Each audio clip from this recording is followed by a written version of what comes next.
Welcome you all to the Free Beer Tomorrow show with your hosts Joe, Marthy, and Ray Ray. Well, I didn't come here to dance, and I didn't come here to talk. I just came here for the whiskey, and I'll be here till last call, 'cause I'm a blue red man. It looks like... Welcome everybody to episode number 2 to the Free Beer Tomorrow podcast. Good. How you guys doing? Doing awesome. Good. Doing awesome. Good. It's good to be back with you guys after our first episode. Man, I want to thank everyone that took a look at it and give us the old thumbs up and subscribe to our YouTube channel. It's great. We appreciate that very much, and I love reading the comments and really appreciate the fact that the comments were all pretty nice. Actually, nobody was real brutal, so that's great. We like that, and keep it up, folks. We appreciate it very much.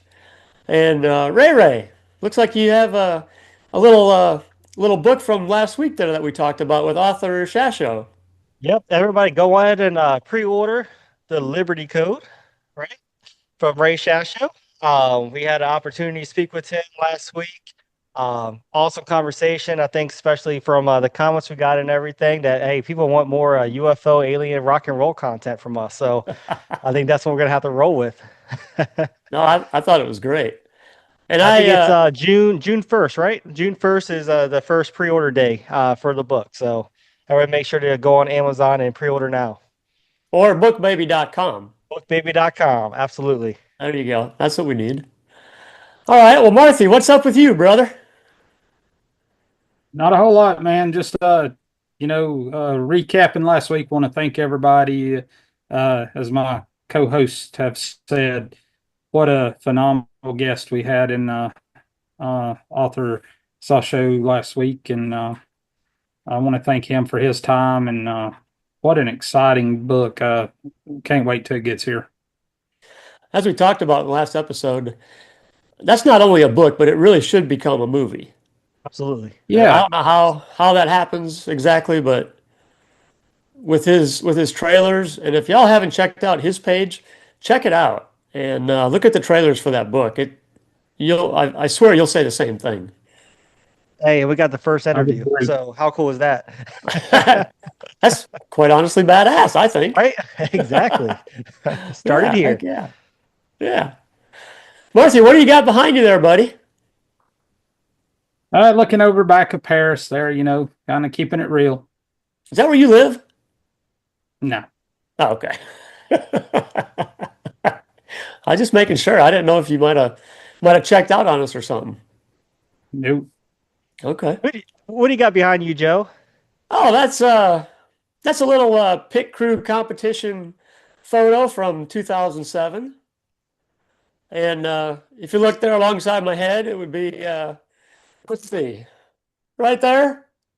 That'd be me right there. That's you, huh?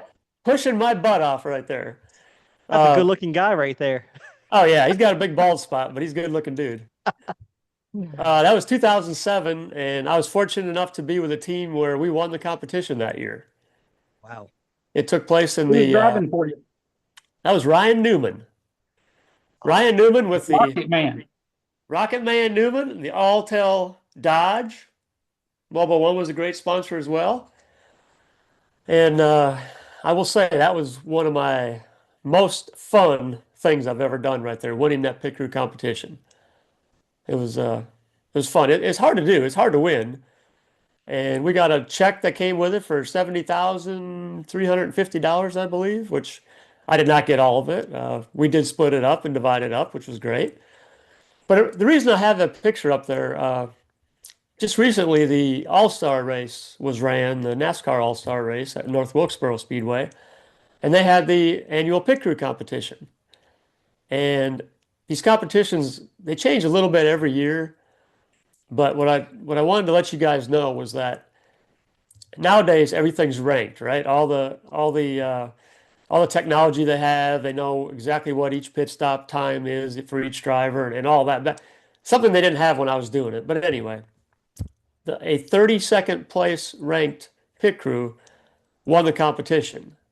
And I think that's awesome. I mean, you talk about the underdogs, and it's a Hendrick trained pit crew, but Michael McDowell is the driver. And the competition that they just had, the driver actually makes a couple laps on the racetrack, which are timed, and then comes into the pit stop and they do their stop, and it's kind of a cumulative time, but the actual pit stop time is broken out of it. And these guys, they're a bunch of rookie guys. I believe most of them are collegiate football players. They're all in their probably mid-20s, I'm guessing. I really don't know any of them, but I was happy for them. Let me say that, because what they did is they did a solid, sound, fast pit stop and didn't make any mistakes. And if anybody watched it, if y'all watched it out there, you know what I'm talking about with mistakes. There were so many mistakes made, and that's typical of these competitions. But those guys did awesome. I want to give them a huge shout out and congratulations, and congratulate Michael McDowell as well, because the driver has to do his part as well, getting on and off pit road and things like that. So definitely a team effort, but I was happy for those guys. Yeah, Wow. good shout out to them. Congratulations. Yep, it was awesome. Talking about that going on, wasn't there a little bit of Indy excitement at Indy? You talking about the Team Penske things? Yeah. Yeah, poor Mr. Penske, man. Oh boy. You know, he has three cars that race in the Indy series, which Roger Penske, Mr. Penske, he owns the Indianapolis Motor Speedway. He also owns the IndyCar series. And he also has three teams that race in the IndyCar series. So when he took all those endeavors on a couple years ago, when he actually bought the racetrack, he was very cautious and wanted everybody to understand that just because that he took over the series and that he took over the Indianapolis Raceway, the Speedway, he wasn't going to get any favors. There was going to be no, it wasn't going to be easier for him to win races, or his teams wouldn't be treated any different than anyone else. So, and I can tell you from personal experience, because I worked for the man, Mr. Penske is integrity is everything with him. And back when I worked at Team Penske, we were told from straight up, if you guys do anything to cheat and you get caught, you may lose your jobs. Just prepare to lose your jobs, because Mr. Penske is going to give us everything we need to win, whether that's people, whether that's technology, whether that's money, whatever. He's going to give us all the tools we need to win. So there's no reason to cheat. And unfortunately, 2 out of 3 of his teams got caught modifying a part after the first round or second round of qualifying, something like that. And they made it into the Fast 12, and they were going to qualify one more time to see who was going to get on the pole. And somebody caught him, somebody saw him, something happened where the officials were told about Team Penske modifying a part that they are not supposed to touch. And turns out they did.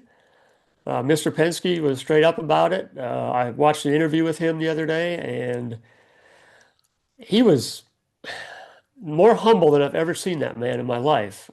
You could tell he was definitely gut punched by what happened, and he didn't appreciate it. And honestly, 3 of the most high-ranking officials at Team Penske lost their jobs.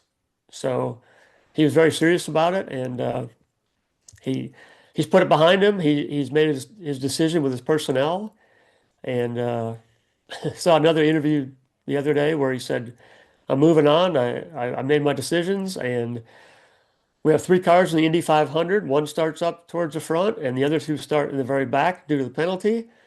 But we're going to do all we can to win the race, and that's our goal." So, quite a situation. Yeah, and I guess that ties into my next question. With your 30 plus years of motorsports experience, was that a common thing when you were in the garage area? Was that something that was widespread that, people tried or they didn't try? Or from your perspective, how did that look in your days in motorsports? So you're talking about bending the rules a little bit? Yeah. things like that? Okay, so there's a saying in racing, it's not cheating if you don't get caught. Well, everybody tries to bend the rules and definitely tries to work in the gray areas, of the rule book. And absolutely, there's all kinds of stuff that went on, and I'm sure there still is today. I think they have a better handle on things nowadays. But oh yeah, I mean definitely, if you could get a little advantage somehow, some way, you took it, because any advantage you had, if you did have an advantage, wouldn't last very long. And I'll give you a kind of a cool example. That car that you see behind me, that was a special car. It was actually a speedway car that we used for that competition, but it didn't have a motor or anything in it, just because we had to push the car. That was part of the competition. And yours truly actually set that car up at the shop, at Penske shop for the competition. But I set it up at night after hours, and I was the only one that worked on it. And I did things within the rules. I didn't break any rules, but I did everything I could think of to make that car roll very, very easy when you pushed it, because that was part of the competition. So we won that competition, and to this day, I still have people coming up to me and saying, "Hey, Joe, did you have a motor in that car? Did you have an electric motor in that car? Because that thing sure did take off fast when you pushed it." And they still think that I put an electric motor in that push car in that competition, and I didn't. I mean, I didn't do it. But what they did do is they made a rule after we won that year, where after we went through tech for this competition, they made us pull the rear axles out. So if there was a little electric motor in the rear end housing somewhere to assist it, it wouldn't do anything because there were no axles in the car. So if you're in racing and you win a competition, you win a race, and afterwards you're cleared, they didn't find anything illegal, but the sanctioning body makes a new rule because of something you did, you're working good, you're working hard, and you're doing the right thing then.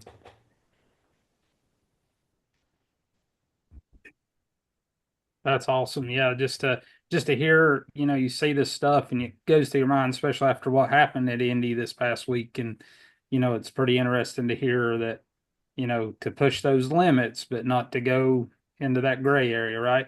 Absolutely. And the gray area, I believe, has gotten way, way smaller over the years. The gray area used to be fairly big. Uh, Back when I started, they had templates that would fit over the race cars, and they were actually wooden templates. And if you knew one of the NASCAR officials that was holding a template and it was close to fitting or not fitting, he might be able to take and just move that template a little bit one way or another and make it fit, but uh, that was that was a lot easier to work in the gray areas back then. Well, nowadays these cars go through tech and they're all checked with lasers, and they're checked down to the hundredths of a thousandth of an inch. And it's amazing. I went to a race not long ago, and I watched the guys pushing the race cars through tech, and they're all pushing with umbrellas. And it's a beautiful sunny day outside, and they've got umbrellas over the car.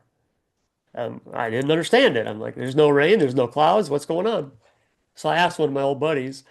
He said, "Listen, man, these tech specs are so tight with the lasers and everything, how they check them, that we roll the car out of the garage, the sun hits it, and the body panels move, and the Lexan windshields and the back glass expand and all that kind of thing, and it'll take the car right out of tolerance. That's how tight it is." So they got to cover them. They walk around with umbrellas. It's the dangest thing you ever seen. It's a different world. Total different world. Yep. That's crazy. Yep. Yep. Well, you had a little bit of racing experience in your day, didn't you? Driving a little bit? Well, oh, that's a loaded question right there, buddy. That's a loaded question.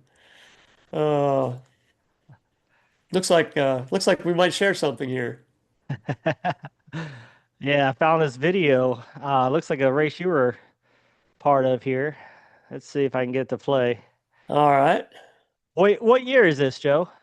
So this is 1995. 1995. Okay. Yep. This was This is my first and only Legends car race. It was supposed to be a whole season, and this was the very first night. And didn't work out so well for me, quite honestly. Take a look real quick. Okay. So I'm in the red car. You're the red one. Okay. The blue car in front of me is the leader, and this white car is a lap car, Ooh. which I decided to drive over. Where'd you go? I went out of the racetrack. And you see all those nice people there standing on that wall? Yeah. Yeah, so what I did is I just got too close to that car that we were passing, and I jumped his right side wheels, the tires, Oh and my gosh. it went over the hit the wall, over the wall, out of the racetrack. There was actually a Yeah, creek. again. There was actually a creek that was about a foot deep outside the racetrack, and that's where the car landed. It landed upside down in that creek.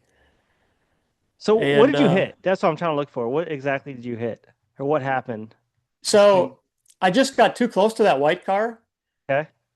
and my left side tires drove over his right side tires. And it just launched it sideways. And right there, if you stop it by the end of that wall right there, Is that fire? oh yeah, yeah. If you stop it right there, so the car was upside down right there, and the end of that wall was sort of sticking out, but there was they had put a big implement tire there, so if you just drove it, it would help the impact, obviously. Dumbass me decided to roll over the top of it, and I hit the corner of that wall, and it launched it out of the racetrack. And the person that was Holy filming crap. this, yeah, the person that was filming this actually had dropped the camera for a split second, and there was probably a 10-second, 15-second delay in there. Well, they turned the camera back on, and what had happened was the car was upside down, laying in this water in this creek, and the starter was trying to start the car, so it was sitting there upside down, going like trying to start, and a fuel line had broke, so it was pumping fuel out, and about that time, the battery shorted out, and it just literally like throwing gas, or throwing a match on gasoline, and thing went up in flames, and I was still laying down there. I mean, you can't even make this up. I mean, I couldn't believe it was even happening. But I was laying in the water, and the water was actually burning because the gas was on top of the water. So I was trying to climb out of there. Well, what I didn't know at the time was I had broken my left leg, and actually had the bone sticking out of it, and didn't know that at the time. So I tried to take a step and get out of there. Of course, I fell over, so I was laying in the water, and all this water is burning around me, and I'm going like, "What the heck's going on here?" And but a couple guys at the end of that video, you'll see when that thing actually ignited, all the people that ran over there to help me, most of them hauled butt the other way and got the heck out of there, because I mean, it literally kind of exploded, I mean, literally it was like almost a woof like that, and but a couple guys stayed there, and they saw me down there, and they grabbed me, they helped me get up out of there, and got me out. But other than, I mean, I did break my leg. I looked like I had been in the ring with Mike Tyson for about 12 rounds, black and blue and stuff like that. But nothing that a pin in my lower left leg and 3 days in the hospital didn't cure. How long did it take to recover? Man, 3 days in the hospital, Mm-hmm. and this was 1995, and I was out of there, and they gave me crutches. They didn't put it in a Oh, wow. cast, and I actually, where the bone had come out of my leg, I mean, obviously it was an open wound, right? It was a compound fracture, so I literally I did see the bone sticking out of my leg at one point, but when I was in that water, of course, there's mud and there's dirt, and of course now there's gasoline and oil in this water. So all this got inside that wound, in that open wound. So when the orthopedic surgeon that fixed me up that night, glad I had him. He was a younger guy, and he did a really good job. But anyway, he left the wound open, And he about 3 times a day for about 2 weeks, I'd have to change the gauze in it because he wanted it to drain.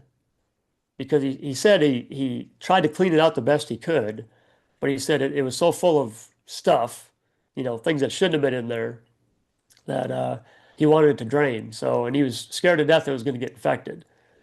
So, but knock on wood, it healed up good. It didn't get infected, and still trucking today.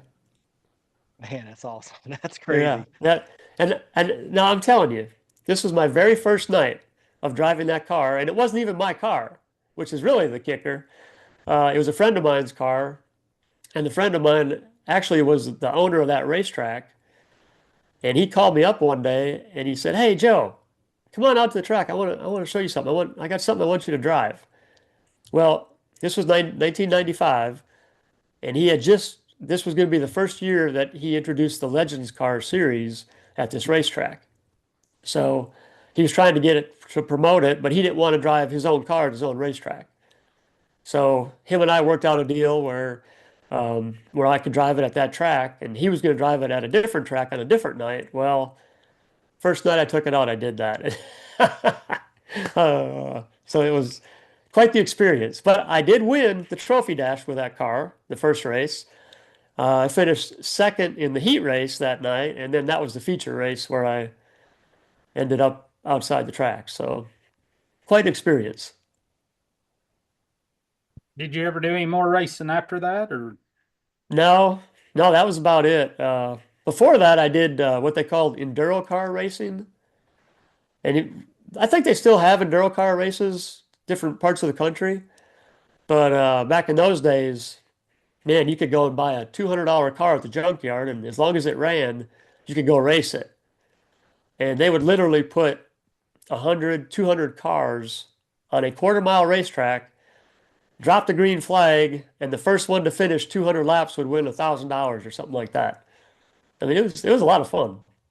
And me and a buddy of mine did that, and I won a couple, and he won one or two. And we actually made money doing that. It's hard to make money in racing too. You can ask anybody. But back in the day, we did. It was fun. So Joe, So you obviously were a legend. What do you say, Marthy? Go for it. Oh, I was just going to say, you kind of told me and Ray a little bit about what you did as far as your primary job, being on the pit crew and different things. How did that wreck that night impact your career at the time? That's a good question right there. And I'm glad you asked it, because I think I've said before that I spent roughly 32 years in racing.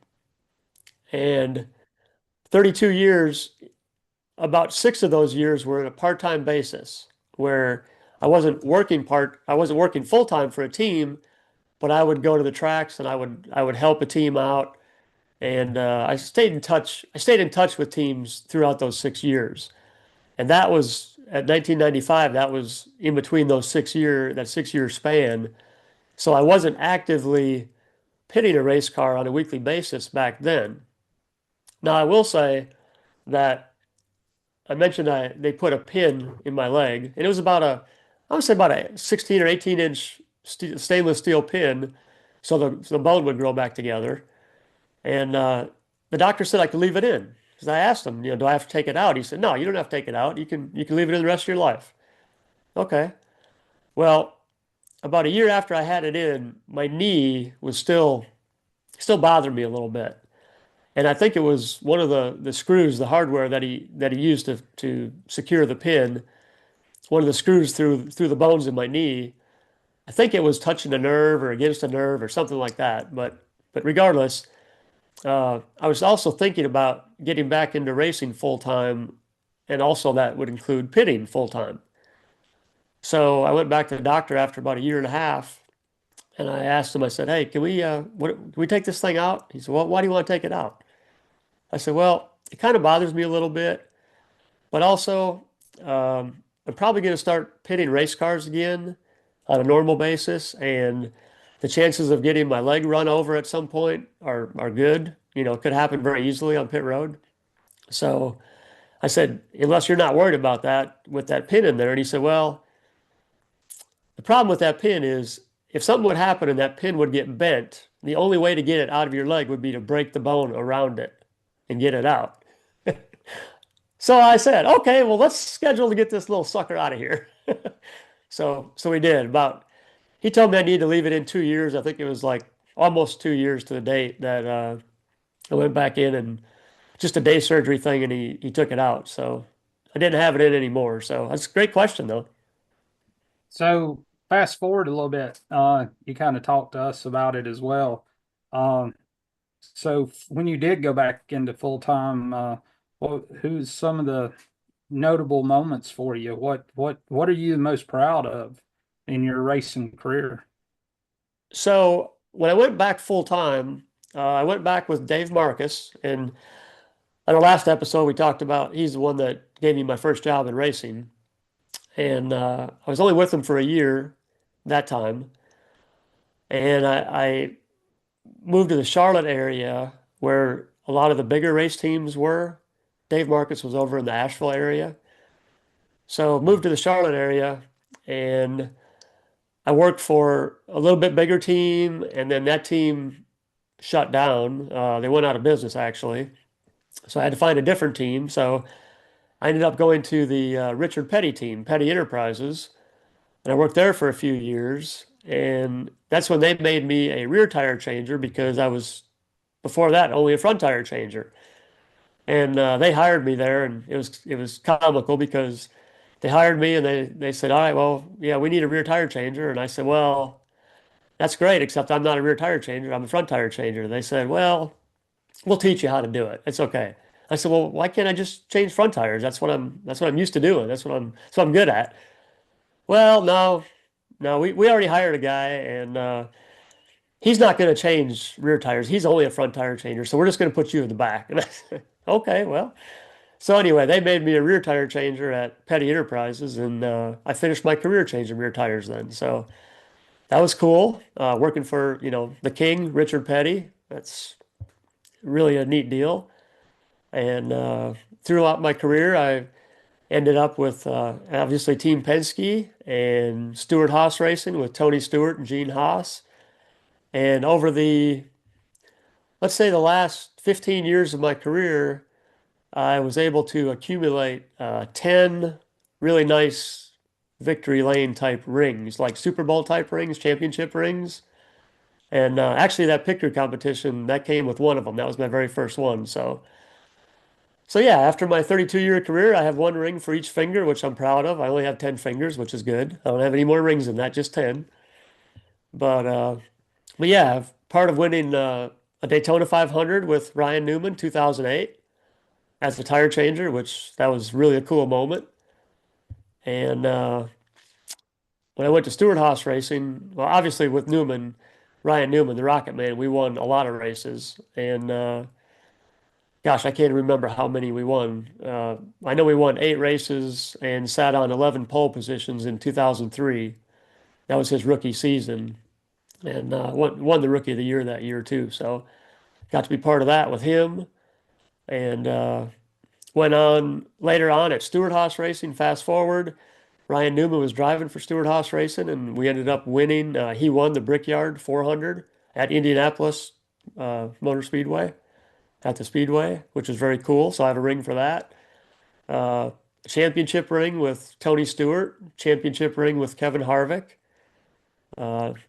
Daytona 500 ring with Kurt Busch, and plus the one with Newman that we talked about. Let's see, what else?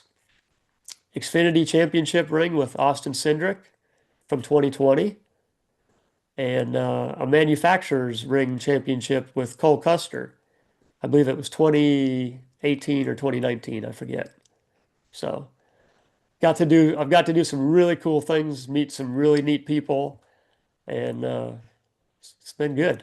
It's been So, real good. Joe, obviously you're a legend, right, in NASCAR. I mean, No, can we no, I'm just not.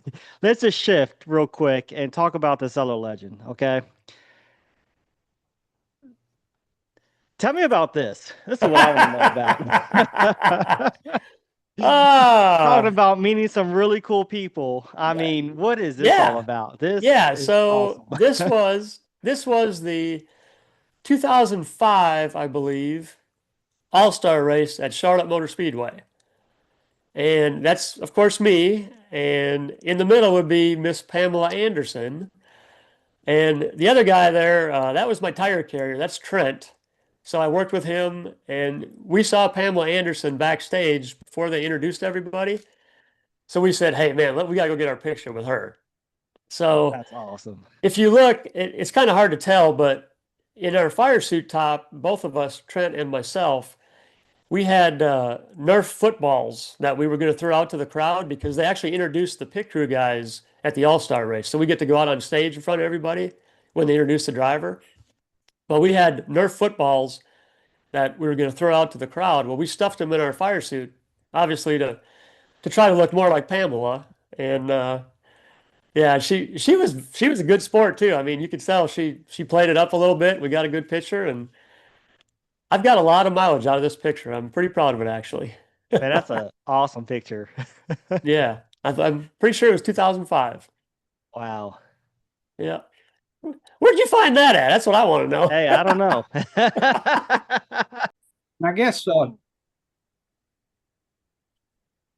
I guess my final question to you, Joe, is after getting out of NASCAR, being a mechanic and a tire changer, and working with some of the most notable teams to be in motorsports racing, I heard that you came back and did a little short track spotting and maybe working and teaching some of your mechanical skills. Can you elaborate on that for us? Oh boy, who have you been talking to? That's what I want to know.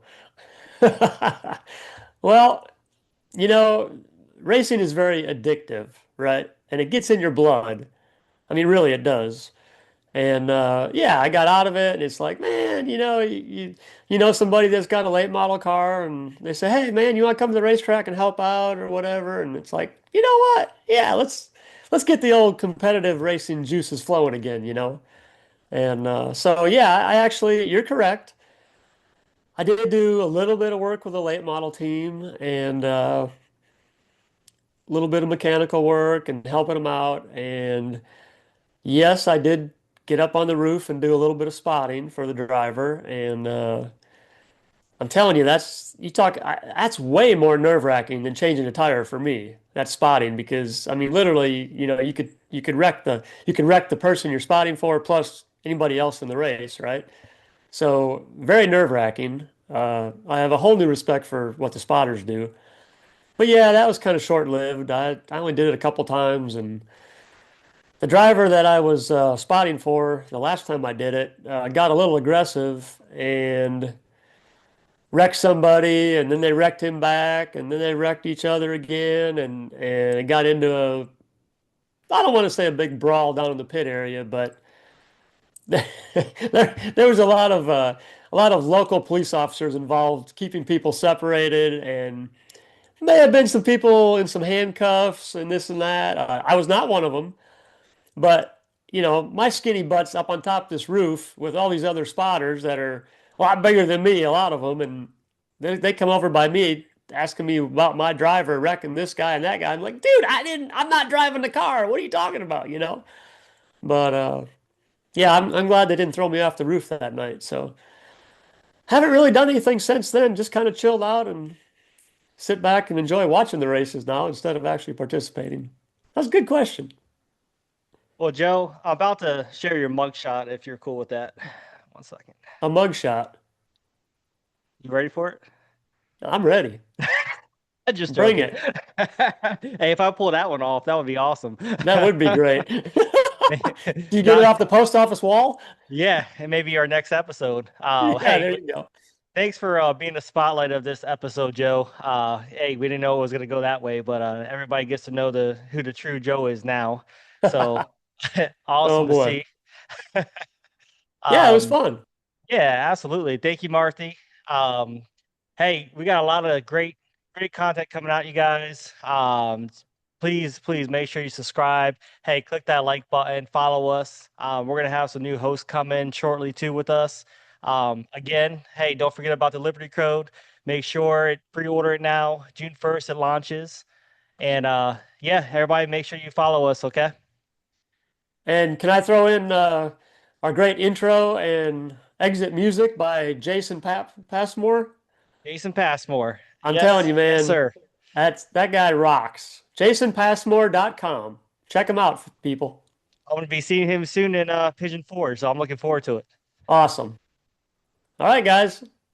Well, I didn't come here to dance, and I didn't come here to talk.